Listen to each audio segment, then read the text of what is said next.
The Passion of our Lord Jesus Christ according to Matthew. Jesus went with his disciples to a place called Gethsemane, and he said to them, "Sit here while I go yonder and pray." And taking with him Peter and the 2 sons of Zebedee, he began to be sorrowful and troubled. Then he said to them, "My soul is very sorrowful, even to death. Remain here and watch with me." And going a little farther, he fell on his face and prayed, "My Father, if it be possible, let this cup pass from me. Nevertheless, not as I will, but as thou wilt." And he came to the disciples and found them sleeping. And he said to Peter, "So could you not watch with me 1 hour? Watch and pray that you may not enter into temptation. The spirit indeed is willing, but the flesh is weak." Again, for the 2nd time, he went away and prayed, "My Father, if this cannot pass unless I drink it, thy will be done." And again he came and found them sleeping, for their eyes were heavy. So leaving them again, he went away and prayed for the 3rd time, saying the same words. Then he came to the disciples and said to them, "Are you still sleeping and taking your rest? Behold, the hour is at hand, and the Son of Man is betrayed into the hands of sinners. Rise, let us be going. See, my betrayer is at hand." While he was still speaking, Judas came, one of the 12, and with him a great crowd with swords and clubs from the chief priests and the elders of the people. Now the betrayer had given them a sign, saying, "The one I shall kiss is the man. Seize him." And he came up to Jesus at once and said, "Hail, Master!" And he kissed him. Jesus said to him, "Friend, why are you here?" Then they came up and laid hands on Jesus and seized him. And behold, one of those who were with Jesus stretched out his hand and drew his sword and struck the slave of the high priest and cut off his ear. Then Jesus said to him, "Put your sword back into its place, for all who take the sword will perish by the sword. Do you think that I cannot appeal to my Father, and he will at once send me more than 12 legions of angels? But how then would the scriptures be fulfilled that it must be so?" At that hour, Jesus said to the crowds, "Have you come out as against a robber with swords and clubs to capture me? Day after day I sat in the temple teaching, and you did not seize me. But all this has taken place that the scriptures of the prophets might be fulfilled." Then all the disciples forsook him and fled. Then those who had seized Jesus led him to Caiaphas, the high priest, where the scribes and the elders had gathered. But Peter followed him at a distance, as far as the courtyard of the high priest. And going inside, he sat with the guards to see the end. Now the chief priests and the whole council sought false testimony against Jesus, that they might put him to death. But they found none, though many false witnesses came forward. At last 2 came forward and said, "This fellow said, I am able to destroy the temple of God and to build it in 3 days." And the high priest stood up and said, "Have you no answer to make? What is it that these men testify against you?" But Jesus was silent, and the high priest said to him, "I adjure you by the living God, tell us if you are the Christ, the Son of God." Jesus said to him, "You have said so. But I tell you, hereafter you will see the Son of Man seated at the right hand of power and coming on the clouds of heaven." Then the high priest tore his robes and said, "He has uttered blasphemy. Why do we still need witnesses? You have now heard his blasphemy. What is your judgment?" They answered and said, "He deserves death." Then they spat in his face and struck him, and some slapped him, saying, "Prophesy to us, you Christ. Who is it that struck you?"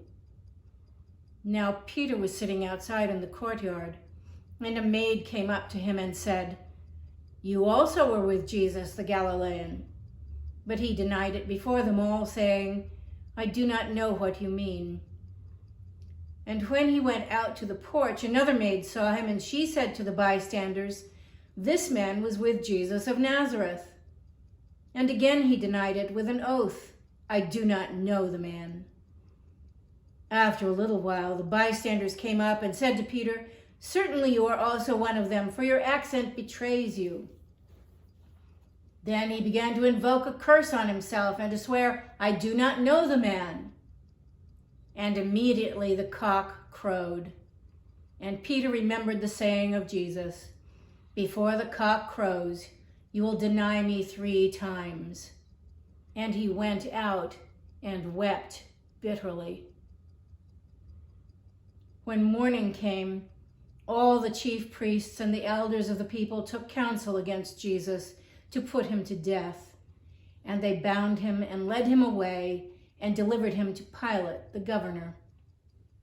When Judas, his betrayer, saw that he was condemned, he repented and brought back the 30 pieces of silver to the chief priests and the elders, saying, "I have sinned in betraying innocent blood."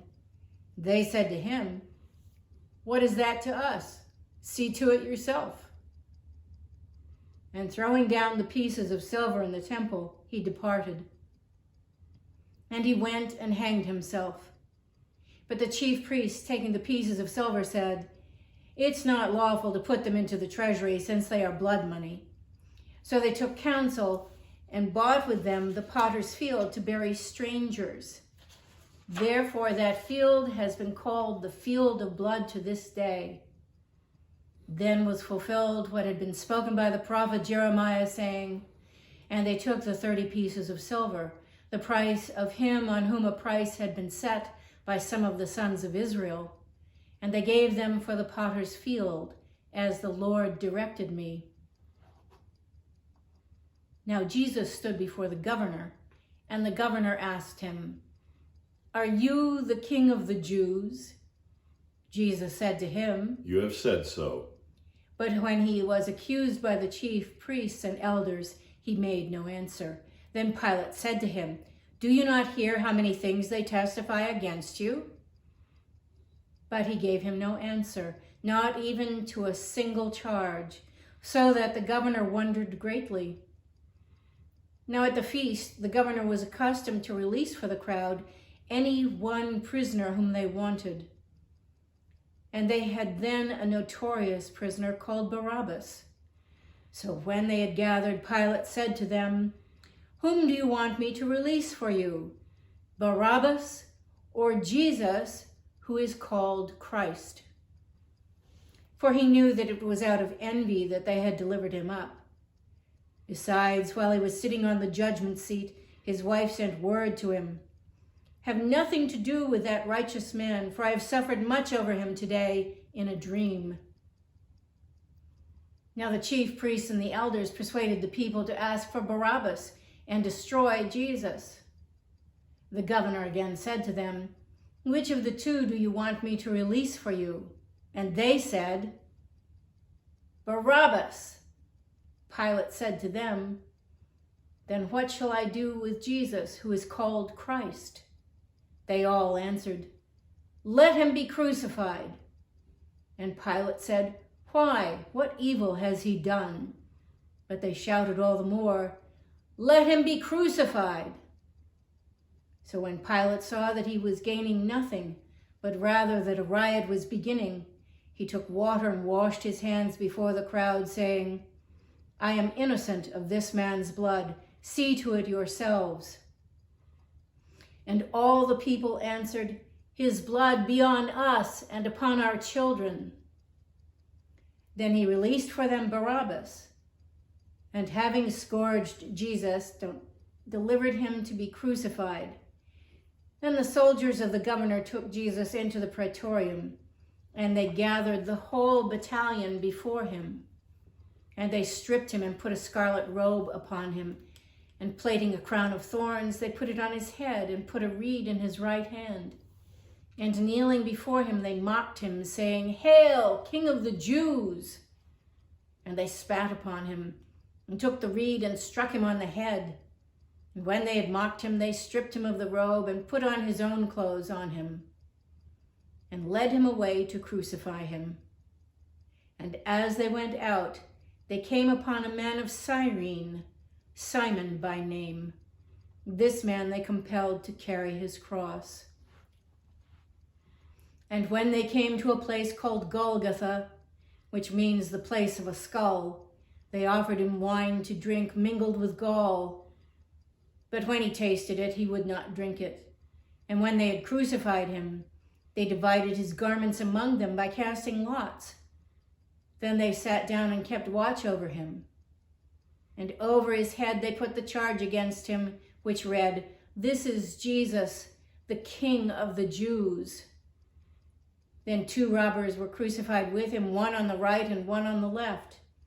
And those who passed by derided him, wagging their heads and saying, "You who would destroy the temple and build it in 3 days, save yourself. If you are the Son of God, come down from the cross."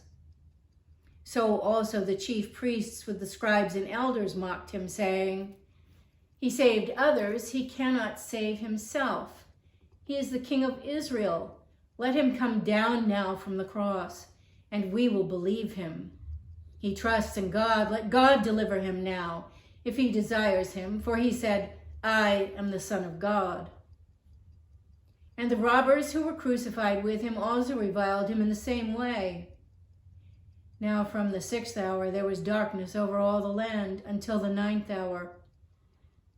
And about the 9th hour Jesus cried with a loud voice, saying, "Eli, Eli, lama sabachthani." That is, my God, why hast thou forsaken me?" And some of the bystanders hearing it said, "This man is calling Elijah."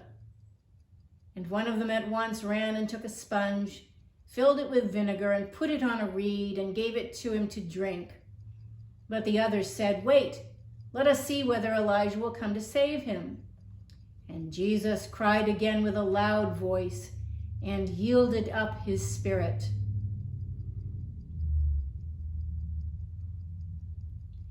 And behold, the curtain of the temple was torn in two from top to bottom, and the earth shook, and the rocks were split. The tombs also were opened, and many bodies of the saints who had fallen asleep were raised. And the coming out of the tombs after his resurrection, they went into the holy city and appeared to many. When the centurion and those who were with him, keeping watch over Jesus, saw the earthquake and what took place, they were filled with awe and said, "Truly, this was the Son of God." There were also many women there, looking on from afar, who had followed Jesus from Galilee, ministering to him, among whom were Mary Magdalene, and Mary the mother of James and Joseph, and the mother of the sons of Zebedee. When it was evening, there came a rich man from Arimathea named Joseph, who also was a disciple of Jesus. He went to Pilate and asked for the body of Jesus. And Pilate ordered it to be given to him. And Joseph took the body and wrapped it in a clean linen shroud and laid it in his own new tomb, which he had hewn in the rock. And he rolled a great stone to the door of the tomb and departed. Mary Magdalene and the other Mary were there, sitting opposite the sepulchre. Next day, that is, after the day of preparation, the chief priests and the Pharisees gathered before Pilate and said, "Sir, we remember how that impostor said, while he was still alive, 'After 3 days I will rise again.' Therefore order the sepulchre to be made secure until the 3rd day, lest his disciples go and steal him away and tell the people, 'He has risen from the dead.' And the last fraud will be worse than the first." Pilate said to them, "You have a guard of soldiers. Go, make it as secure as you can." So they went and made the sepulchre secure by sealing the stone and setting a guard.